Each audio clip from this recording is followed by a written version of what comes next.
नमस्कार, मेरा नाम ज्ञानेश्वर है और आप देख रहे हैं खबरों के पीछे। रोज रात 9 बजे एक नई कहानी लेकर हम आपके सामने हाजिर होते हैं। तो आज खबरों के पीछे का एपिसोड नंबर है 125। और देखिए, पिछले दो एपिसोड से मतलब 123 और 124 दोनों में हमने चर्चा करी है सोहेल हिंगोरा अपहरण कांड की। वह अपहरण कांड जिसमें बिहार में सबसे बड़ी फिरौती की राशि वसूली गई और सोहेल हिंगोरा को पटना से 2000 किलोमीटर दूर दमन से अगवा कर लाया गया। तो आज हम चर्चा करेंगे कि इस केस में बाद में हुआ क्या, और जो खाकी और खादी की चर्चा हुई उसका सच क्या था, इस गिरोह का मास्टरमाइंड कौन था, पुलिस ने चूक कहाँ की जिसके कारण जो रुपए वसूले गए या 9 करोड़ रुपए या 25 करोड़ रुपए वो मिले क्यों नहीं, जबकि सारे के सारे अपहर्ता पहचान लिए गए थे। तो देखिए, जब इस कांड की तफ्तीश में हम जाते हैं, सोहेल हिंगोरा अपहरण कांड की, आपको तारीख पता है 28-29 अक्टूबर 2013 को दमन से अगवा किया गया, जब वे अपनी फैक्ट्री से, बड़े टेक्सटाइल के बिजनेसमैन हैं इनके पिता हनीफ भाई हिंगोरा। तो सोहेल जब अपनी फैक्ट्री से बाहर आ रहे थे होंडा सिटी कार से, तब 5 गाड़ियों पर सवार अपहर्ताओं ने इन्हें उठा लिया था। पहले कोशिश की गई थी कि इनकी गाड़ी को भी साथ में अगवा कर लें, लेकिन खींचातानी हुई और वह संभव नहीं हो पाया था। इसके बाद अपनी गाड़ी में अपहर्ता इन्हें 2000 किलोमीटर दूर लेकर बिहार आ गए थे। तो जब हम इस गिरोह की मॉडस ऑपरेंडी को समझते हैं, वैसे गिरोह जो अगवा तो दूसरे प्रदेशों में करते हैं लेकिन लाकर रखते हैं बिहार में, ऐसे कई गिरोह हैं। इनमें सबसे बड़ा गिरोह तो अजय सिंह का है, जिसकी चर्चा हम कभी बाद में करेंगे किसी एपिसोड में बहुत विस्तार से। उसने गुजरात में पहले भी अपहरण किए हैं और जब पेरोल पर आया तो इसके बाद फिर से अपहरण ही शुरू कर दिया। वह लोकसभा का चुनाव भी लड़ चुका है। बहरहाल, इस सोहेल हिंगोरा अपहरण कांड से अजय सिंह का कोई वास्ता तो नहीं था, लेकिन जब हम मॉडस ऑपरेंडी देखते हैं तो देखते हैं कि इस अपहरण कांड में 6 लेयर पर कांड को अंजाम दिया गया। पहला लेयर था कि हमें कहां से अपहरण करना है। तो देखिए, बिहार के अपहर्ता दमन में अपने चूहों को सेट करते हैं, मतलब लाइनर को, और ये लाइनर कोई और नहीं होते हैं, बिहार के ही होते हैं। उसी फैक्ट्री में काम कर रहे होते हैं जिसके मालिक हनीफ भाई हिंगोरा और उनके बेटे सोहेल हिंगोरा हैं। ये चूहे ही बताते हैं कि इनके पास कितना माल है और इनको अगवा करने से कितने की आमद हो सकती है। दूसरा जो लेयर है, जब लाइनर सब कुछ बता देता है, आने जाने का समय बताता है, रास्ता बताता है, तो बिहार से अपहर्ता जाते हैं। यूपी के भी कुछ लोग होते हैं और वे किसी को भी उठा लाने की ताकत रखते हैं। गाड़ियों का बंदोबस्त होता है, हथियारों का बंदोबस्त होता है। तीसरा, अपहरण कांड को अंजाम देने के पहले यह सुनिश्चित कर लिया जाता है कि बिहार में लाकर रखा कहाँ जाना है। देखिए, ये एक ऐसा अपहरण गिरोह है जो ठिकाने बहुत नहीं बदलता है। उसे पता है कि हम इतने दूर से ला रहे हैं कि किसी को पता ही नहीं चलेगा। और जैसा मैंने पहले बताया था कि यह गिरोह पहले 15 दिनों तक बिल्कुल ही खामोश रहता है। पुलिस, उस प्रदेश की पुलिस जहां अपहरण का कोई रिकॉर्ड नहीं रहा है, वह कुछ समझ ही नहीं पाती है। परिवार वाले परेशान हो जाते हैं, उन्हें लगता है कि उनके बच्चे के साथ कुछ अपशकुन हो गया है। तब यह गिरोह सक्रिय होता है जब पुलिस हार जाती है। चौथे लेयर पर फिरौती के लिए कॉल 15 दिनों के बाद यह गिरोह करना शुरू करता है। कई प्रदेशों के सिम कार्ड का इस्तेमाल होता है, इसके लिए भी दूसरे लोग होते हैं। देखिए, ध्यान रखिएगा, जितने लेयर्स हैं उसके लिए अलग अलग लोग हैं। 5वें लेयर में इस बात की व्यवस्था की जाती है कि जब डील फाइनल हो जाएगी तो पैसा कौन लेगा, कहाँ रिसीव करेगा, मिडिल मैन बनाना है तो कौन बनेगा। और 6ठे लेयर में जब रुपए लेकर, चाहे जितने करोड़ हों, करोड़ से कम का सौदा ये गिरोह नहीं करता है, तो रुपए लेने के बाद जो इस गिरोह का मास्टरमाइंड है, जिसका खुलासा हम आगे करने जा रहे हैं, तो वह बिल्कुल ही अंडरग्राउंड हो जाता है, पाताल लोक में चला जाता है। वह पहले के 5 लेयर में जो लोग शामिल रहे हैं उनसे भी मुलाकात नहीं करता है। लेकिन व्यवस्था ऐसी रहती है, सौदा पहले से ही तय हो गया रहता है कि आपको इस काम के लिए इतने इतने पैसे मिलने हैं। तो इस सोहेल हिंगोरा अपहरण कांड में तो ऐसे भी मामले सामने आए जब मास्टरमाइंड ने, जो गिरोह का किंगपिन है, उसने बैंक अकाउंट्स में पैसे डाले। कई बैंक अकाउंट्स, 5 बैंक अकाउंट्स तो फ्रीज किए गए थे। तो ये गिरोह बहुत ही दूसरे तरीके का गिरोह है। अब देखिए चूक कहां हुई। हनीफ भाई हिंगोरा ने गुजरात जाकर भले कहा, 30 नवंबर को रिहाई हुई थी, कि हमारे बच्चे को जिन अपहर्ताओं ने बिहार में ले जाकर रखा और जिनसे उन्होंने छुड़ाया है उसे उन्होंने इतने करोड़ रुपए दिए हैं। हमारी जानकारी 9 करोड़ की है। तो इसके बाद बाबेला मचना था, बाबेला मचा भी। और देखिए 2013 के नवंबर दिसंबर का यह महीना है, अक्टूबर भी कह लें। उस वक्त गुजरात के चीफ मिनिस्टर नरेंद्र मोदी और बिहार के चीफ मिनिस्टर नीतीश कुमार की अनबन भी चल रही थी। अब इस अनबन का असर इस कांड में क्या पड़ा, बहुत हम चर्चा नहीं करेंगे, लेकिन आपको याद रखना होगा कि नरेंद्र मोदी गुजरात के मुख्यमंत्री अगले साल 2014 में होने जा रहे लोकसभा चुनाव के लिए प्रधानमंत्री पद के उम्मीदवार थे बीजेपी की ओर से, और नीतीश कुमार अलग चुनाव लड़ने का मूड बना चुके थे। तो हनीफ भाई हिंगोरा, मैं थोड़ी गलती उनकी भी मानता हूं, या भरोसे की कमी। ऐसे हो जाता है। जब वे अपने बेटे को छुड़ा कर ले गए बिहार से, तो 2 हफ्ते के बाद बोले, और 2 हफ्ते में तो इधर गिरोह ने अपना सारा हिसाब किताब बराबर कर लिया। इसी का परिणाम रहा कि बोलने के बाद भी, पहचान के बाद भी, उन्हें 9 करोड़ रुपयों या 25 करोड़ रुपयों की बरामदगी नहीं हुई। बरामदगी हुई भी तो कुल मिलाकर 5-10 लाख रुपयों की। और पुलिस ने चूक कहां करी।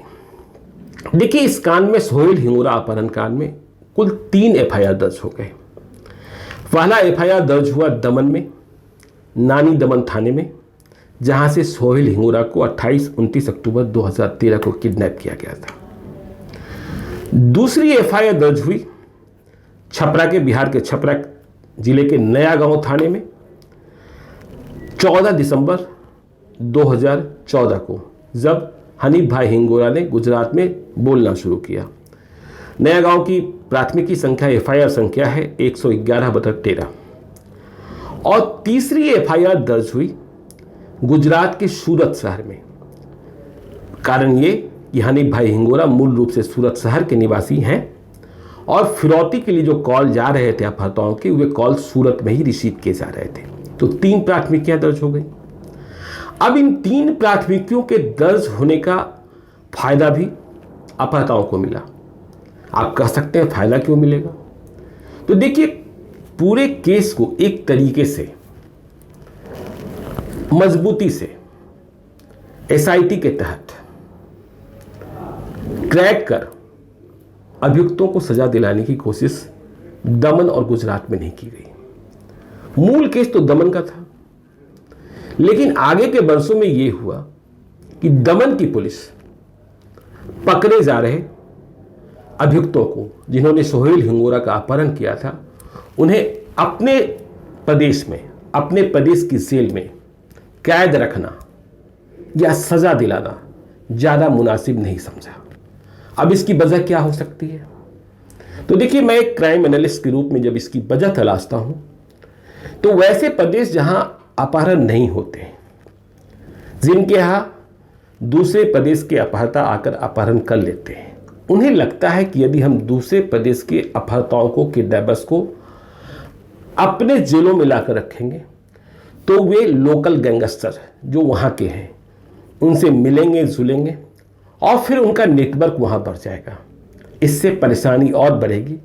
इसलिए वे यह मानकर इस तरह के कांडों में अपने प्रदेश पर बहुत ज़्यादा बोझा नहीं लेते हैं। इसका फायदा जाहिर तौर पर जो अपहर्ता हैं वे उठाते हैं। तो इसका फायदा भी मिला, और अपहर्ताओं में आज तक किसी को सजा नहीं मिली है। देखिए, 14 दिसंबर की बात जब हम कर रहे हैं, जब छपरा के नया गांव में, कैसे नया गांव में प्राथमिकी दर्ज हुई। हुआ ये था कि सोहेल हिंगोरा ने जब जाकर गुजरात में बोलना शुरू किया, दमन पुलिस ने पूछताछ शुरू की, तो उसने उस एयरटेल के सेट टॉप बॉक्स का नंबर बता दिया था, जिससे यह पहचान हुई कि छपरा के किस गांव में इसे अपहृत कर रखा गया था। और जब दमन पुलिस आई तो पहली गिरफ्तारी रंजीत सिंह के रूप में हुई, क्योंकि रंजीत सिंह के कब्जे में ही सोहेल हिंगोरा इतने दिनों तक रहा था। लेकिन देखिए, यही बड़ी चूक होती है। रंजीत सिंह को गिरफ्तार कर पता नहीं कैसे दमन पुलिस ने मान लिया कि रंजीत सिंह ही सब कुछ है। उसे गिरफ्तार कर सीधे आनन फानन लेकर दमन चली जाती है। छपरा से दमन की दूरी 2000 किलोमीटर। बिहार पुलिस पर भरोसे का संकट, क्योंकि खादी और खाकी की बात हो रही थी, आरोप लग रहे थे। होना यह चाहिए था कि रंजीत सिंह से हड्डी तोड़ पूछताछ की जानी चाहिए थी तुरंत, क्योंकि रंजीत सिंह को इस बात का अंदेशा नहीं रहा होगा कि दमन पुलिस आकर उसे गिरफ्तार कर सकती है, क्योंकि कोई निशानदेही तो छोड़ी नहीं गई थी। रंजीत सिंह तो बस एक छोटा सा चूहा था इसमें। उसके परिवार के दूसरे लोग बड़े चूहे थे, लेकिन रंजीत सिंह छोटा चूहा था। तो रंजीत सिंह से बिहार में बहुत पूछताछ नहीं हुई, सीधे दमन लेकर गई पुलिस। और जब रंजीत सिंह पकड़ा गया तो गिरोह के जो दूसरे सदस्य थे, रंजीत सिंह से बड़े चूहे और मास्टरमाइंड तक, सब के सब अलर्ट हो गए। अब देखिए रंजीत सिंह कौन है और इसमें खाकी और खादी का जिक्र कैसे आया। तो आज आपको हम बताते हैं कि रंजीत सिंह के जिस घर में सोहेल हिंगोरा को किडनैप कर रखा गया था, वह गांव था नया गांव के सीतलपुर इलाके का चतुरपुर गांव। मूल रूप से राजपूतों का गांव है, बड़ा गांव है। अब तो जब जेपी सेतु बन गया है तो पटना से भी बहुत करीब है और हाईवे के बिल्कुल ही नजदीक है। इस चतुरपुर गांव के लोग बड़ी संख्या में दूसरे प्रदेशों में काम करते हैं, कई स्तरों पर काम करते हैं, अमेरिका में भी हैं। तो इसी गांव के कुछ लोग दमन की उस फैक्ट्री में भी काम करते थे जहां हनीफ भाई हिंगोरा की फैक्ट्री थी और जिनके बेटे सोहेल हिंगोरा को किडनैप किया गया था। रंजीत सिंह को मैंने छोटा चूहा क्यों कहा और खाकी की चर्चा क्यों आई, खाकी मतलब पुलिस वाले। तो रंजीत सिंह के पिता, जिनका गांव में नाम तो मनी सिंह है लेकिन असली नाम नागमणि सिंह है, ये झारखंड में एएसआई, झारखंड पुलिस में एएसआई के रूप में तैनात थे। इन्हें भी गिरफ्तार किया गया था बाद में, क्योंकि अपहरण के दिनों में और कब्जे के दिनों में ये अपनी ड्यूटी वाली जगह से बिना सूचना के गायब थे। और माना यह गया था कि जब लेन देन की कार्रवाई पूरी हो रही थी तो ये भी वर्दी में वहां मौजूद थे। इसी कारण लगा कि खाकी वाले लोग, पुलिस वाले लोग शामिल हैं। तो इस नागमणि सिंह के 4 लड़के बताए जाते हैं। आज सुबह हमने चतुरपुर गांव से अपने खबरियों के माध्यम से कुछ फीडबैक लेने की कोशिश की थी। तो इस नागमणि सिंह का 3 बेटा इस किडनैपिंग में शामिल रहा, रंजीत सिंह कब्जे में रखने में, और दीपक सिंह इसमें बड़ी भूमिका निभा रहा था। बताया यह जाता है कि दीपक सिंह और सोनू सिंह, नागमणि सिंह के बेटे, ये दोनों सोहेल हिंगोरा को अगवा करने दमन तक गए थे और साथ लेकर आने वाले थे। तो रंजीत सिंह की गिरफ्तारी हो गई, पुलिस दमन लेकर चली गई, बिहार में हड्डी तोड़ पूछताछ नहीं हुई। इसका परिणाम यह रहा कि जो 2 बड़े चूहे थे इस अपहरण कांड के, रंजीत के भाई दीपक और सोनू, वे लंबे अरसे तक भागते रहे। बाद में दीपक सिंह की गिरफ्तारी पटना में हुई। सोनू सिंह को तो कई वर्षों बाद बिहार की एसटीएफ ने हाजीपुर में पकड़ा। अब देखिए ये गिरोह किस कदर बेफिक्र था और जानता था कि हम जहां हैं वहां कोई आ नहीं सकता है। जब चतुरपुर गांव में सोहेल हिंगोरा को कब्जे में रखा गया था नागमणि सिंह के घर में, पुलिस वाले नागमणि सिंह के घर में, तभी इस घर में शादी हुई, बेटी की शादी हुई। और किस बेटे की शादी हुई? रंजीत सिंह की शादी हुई, जो सबसे पहले पकड़ा गया। तो रंजीत सिंह की शादी, आप समझ सकते हैं कि शादी में लोगों का आना जाना किस कदर होता है, गांव के लोग शामिल होते हैं। लेकिन ये इतने दुस्साहसी थे कि उस शादी के माहौल में भी इस सोहेल हिंगोरा को अपने घर में कब्जे में रखे रहे। और तो और आपको यह भी पता है कि सोहेल हिंगोरा को पहले चेन से बांध कर रखा जाता था, लेकिन जब दिन गुजरते गए तो सोहेल हिंगोरा के साथ ये सारे फ्रेंडली हो गए थे। सोहेल हिंगोरा को भी लग गया था कि बगैर इनकी मर्जी के हम भाग नहीं सकते। तो शादी के वक्त सोहेल हिंगोरा से घर में झाड़ू पोछा कराया गया, पेंटिंग कराई गई। अब सोहेल हिंगोरा तो बड़े परिवार के लड़के थे, बड़ी ख्वाहिश थी। तो सोहेल हिंगोरा से ही रंजीत सिंह की आने वाली पत्नी, जो घर में ब्याह कर आ रही थी, उस कमरे की जहां सुहागरात होना था, वहां की साज सज्जा भी इसी सोहेल हिंगोरा से कराई गई। अब फिर जो उस घर में कैद है, आप समझिए। अब ये बात कैसे पता चली, आप सवाल पूछ सकते हैं। तो रंजीत सिंह की गिरफ्तारी के बाद यह मालूम हो गया था कि इस घर में शादी हुई है। तो पुलिस ने शादी की सीडी जब्त की और इस शादी की सीडी में सोहेल हिंगोरा दिखाई पड़ा। गन पॉइंट पर लोग उसे लिए हुए थे, वह चुप था। हल्ला करने वाले तो लोग यह भी कह दिए कि वो रुपया लुटा रहा था, लेकिन यह बात गलत थी। और इस शादी समारोह में, शादी के बाद जो समारोह हुआ नागमणि सिंह के घर में, उसमें गिरोह के प्राय सभी लोग, मास्टरमाइंड को छोड़कर, मास्टरमाइंड तो इतना दूर है, इतना दूर रहता था कि वह कहीं प्रकट ही नहीं होता था। तो गिरोह के प्राय सभी लोग इकट्ठा हुए थे और इसी सीडी के माध्यम से यह जानकारी मिली कि कौन कौन लोग इस अपहरण कांड में शामिल हैं। करीब 50 लोग शामिल थे और इस सीडी ने ही इस बात का खुलासा किया कि इस अपहृता गिरोह का किन किन लोगों से वास्ता है। इस सीडी से ही खादी में रहे नेताजी लोगों की पहचान होने लगी, लेकिन कोई विधायक नहीं था। हालांकि एक विधायक के साथ इस परिवार वाले का संबंध दिखा, पर इस अपहरण कांड में उसका वास्ता स्थापित नहीं हो पाया। तो हुआ यह कि इस सीडी के माध्यम से बहुत सारे लोगों की पहचान होने लगी, जिसे सोहेल हिंगोरा भी पहचान रहा था, जो इतने दिनों तक कब्जे में रहा, क्योंकि अपहरण के वक्त और अपहरण के बाद उसने तमाम चेहरे देखे थे। मालूम यह हुआ कि जो मास्टरमाइंड था, मास्टरमाइंड के बारे में आपको हम बताएंगे। तो जो मास्टरमाइंड था, उसने इस अपहरण कांड के लिए जो मेन व्यक्ति नियुक्त किया था, आप कह सकते हैं जो मुख्य कर्ता धर्ता नियुक्त किया था, उसका नाम था चुलबुल पांडे उर्फ पंडित जी उर्फ सुजीत उपाध्याय उर्फ बिट्टू।